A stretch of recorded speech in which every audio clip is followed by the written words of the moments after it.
समय पर हमारे साथ में छत्तीसगढ़ के उप मुख्यमंत्री विजय शर्मा जुड़ चुके हैं, तो सीधे विजय शर्मा जी के पास रुख करते हैं। विजय जी, आप मेरी आवाज सुन पा रहे हैं? एक आखिरी सवाल ये है कि क्या अनुमान आपका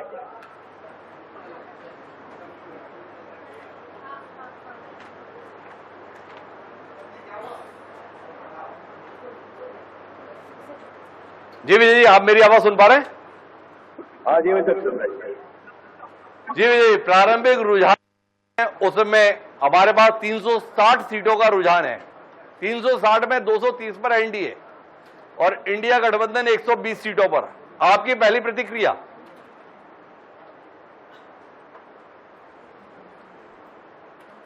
अनुमान आपका है, मैं सोचता हूं कि उससे आगे भी बढ़कर के परिणाम आने वाला है, क्योंकि भाजपा के कार्यकर्ताओं के परिश्रम पर मुझे विश्वास है। माननीय नरेंद्र मोदी जी के ध्येय पर मुझे उनकी मेहनत पर विश्वास है। देश को सुदृढ़ बनाने के लिए, आंतरिक सुरक्षा मजबूत करने के लिए, सीमाओं को सुरक्षित करने के लिए, इंफ्रास्ट्रक्चर डेवलपमेंट के लिए, बड़ी अर्थव्यवस्था देश को बनाने के लिए जनता ने वोट किया है और इसलिए पूरी उम्मीद है प्रचंड मतों से भाजपा की सरकार बनने वाली है। भारतीय जनता पार्टी की सरकार देश में तो बन रही है, छत्तीसगढ़ के संदर्भ में क्या कहना है? छत्तीसगढ़ में कांग्रेस ने काफी बड़े नेताओं को मैदान में उतारा हुआ है। आप जहां से ताल्लुक रखते हैं वहां पे भूपेश बघेल मैदान में है। कितना परेशान किए भूपेश बघेल आपको विजय जी? देखिए, चुनाव है, सब लड़ते हैं। मैं इसलिए यही कहना चाहता हूं कि जिस तरीके से देश में ट्रेंड आप देख रहे हैं 2014, 19 और अब के चुनाव में हर बार भाजपा की सीटें बढ़ रही हैं। देश के जनता मोदी जी को फिर से प्रधानमंत्री बनाना चाहती है। उसी तारतम्य में मैं आपको कहता हूं कि छत्तीसगढ़ में पिछली बार 70 सीटों की कांग्रेस की सरकार बनी थी और 9 सीटें हमने जीती थी। इस बार फिर से जनता आगे है। इस बार विष्णुदेव साई जी की सरकार ने बहुत काम किया है 3 महीने में। जनता का अगाध विश्वास उन पर है और इसलिए मैं बिल्कुल इस परिणाम पर पहुंचता हूं कि भाजपा के कार्यकर्ताओं ने जो पसीना बहाया है, हाथ जोड़कर मतदाताओं से मोदी जी को तीसरी बार देश के प्रधानमंत्री बनाने के लिए आग्रह किया है, उस आग्रह को जनता ने स्वीकारा है।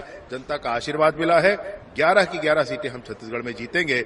बड़े प्लेयर जो इनके उतरे हैं, बड़े नेता जो उतरे हैं कांग्रेस के, उसका मसला ही यही है कि जो लोग सरकार में थे और सरकार को जनता ने नकारा था, वही फिर से चुनाव के मैदान में थे। इसलिए उनको और भी परेशानी का सामना करना पड़ा है।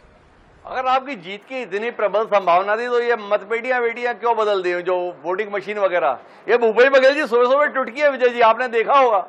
वो बता रहे मेरी तो वोटिंग मशीन ही बदल दी।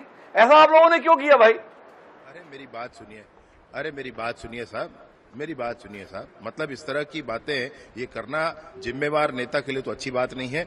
आप मुझे ये बताएं कि ईवीएम के चुनाव के आधार पर ही तो इनकी 70 सीटों की सरकार बनी थी। तब ईवीएम ठीक था, तब सारी प्रक्रियाएं ठीक थी। आज गड़बड़ हो गया। हारने के समय इस तरह से बात नहीं करनी चाहिए।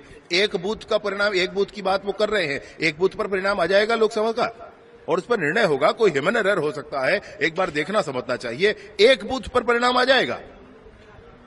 तो क्या मानते हैं आप, भूपेश बघेल के चुनाव का परिणाम आने से पहले हार मान ली है इसलिए इस प्रकार की बात कह रहे हैं, या आपने उनके साथ कोई बड़ा खेल कर दिया है इस कारण से वो परेशान हो गए? नहीं भाई, राहुल गांधी जी से लेकर के छत्तीसगढ़ के नेता सारे लोगों ने ईवीएम को कोसना शुरू किया। तभी आप समझ जाइए कि भाजपा की सरकार बनने वाली है। अच्छा विजय बघेल जी, एक संदर्भ में जो बात है कि वह आपने कहा कि जो लोग विधानसभा का चुनाव हार गए थे वही लोग लोकसभा लड़ रहे हैं। विजय बघेल भी विधानसभा हार गए तो उनको आप लोकसभा लड़ा रहे हैं, तो आप भी कहां मानते हैं? जनता नकार दे तो भी तो आप उम्मीदवार बना ही देते हैं ना। मैंने कहा कि जो लोग सरकार में थे और जिस सरकार को जनता ने नकारा था, वही चेहरे फिर चुनाव के मैदान में थे कांग्रेस की तरफ से। मैंने ये कहा था। और विजय बघेल जी के बारे में ये कहूं कि वो पहले भी सांसद थे और अभी पुनः ये प्रचंड मतों से जीत करके सांसद बनेंगे।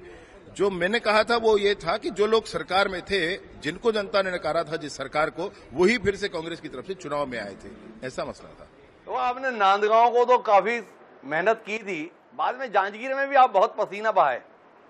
ये जो एग्जिट पोल है वो अभी भी कांग्रेस को एक सीट दे रहे हैं।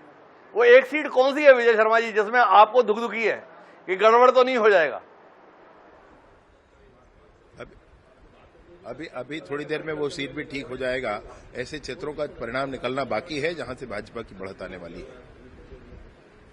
तो ये था हमारे साथ में विजय शर्मा जी, छत्तीसगढ़ के उप मुख्यमंत्री। बहुत बहुत धन्यवाद विजय शर्मा जी।